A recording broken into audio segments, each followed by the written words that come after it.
Now, one of the great things about Lower Manhattan is the winding streets. You really don't see streets that are straight and crisscrossed as in Midtown Manhattan. Like here, they kind of wind and weave.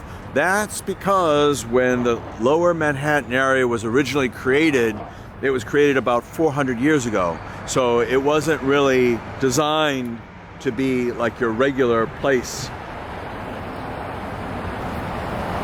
So you see Broadway, which was a former Indian trail, and all these other streets around here just kind of move in and out with like no apparent reason. But I'm sure 400 years ago when they created these streets, there was a reason. People built their homes and decided this was like the right area to be, built around creeks, doing other things, and it was really great. And you can see how all these buildings are now designed. You can see how all the roads are around here.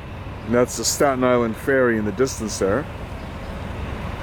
And this is Broadway that we're on, or State Street now. But it goes right into Broadway.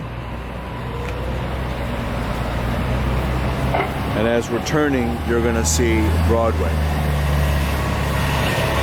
And that's Broadway right there. The beginning of Broadway in New York. And then just to show you how everything is kind of everywhere, you have Battery Park right over there in the Lower Manhattan area.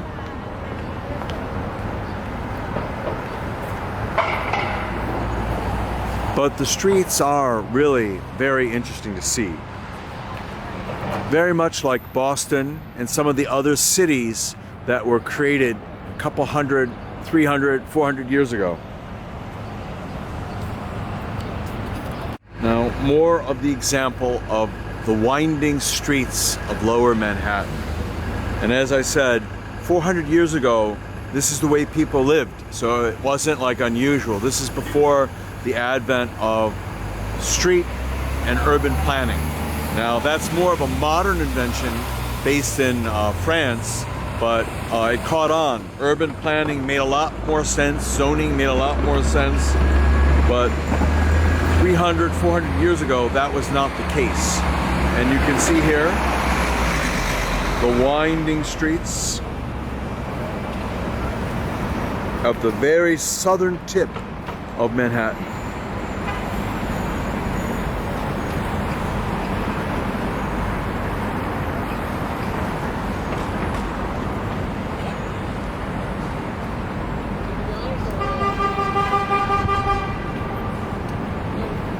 Beautiful buildings that are around here also.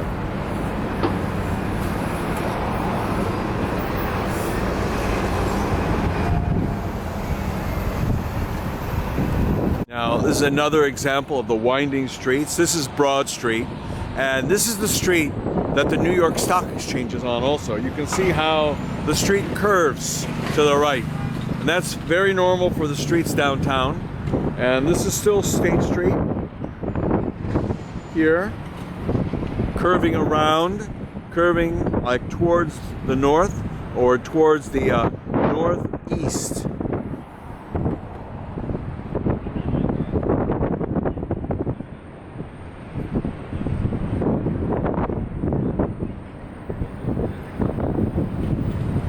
All the tall buildings of Lower Manhattan.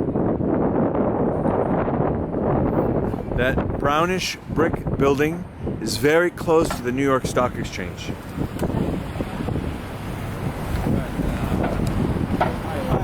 Here's more of the example of the winding streets of Lower Manhattan. You can see everything crisscrosses, but that, as I said earlier, that's completely normal. Look at the taller buildings in the distance there.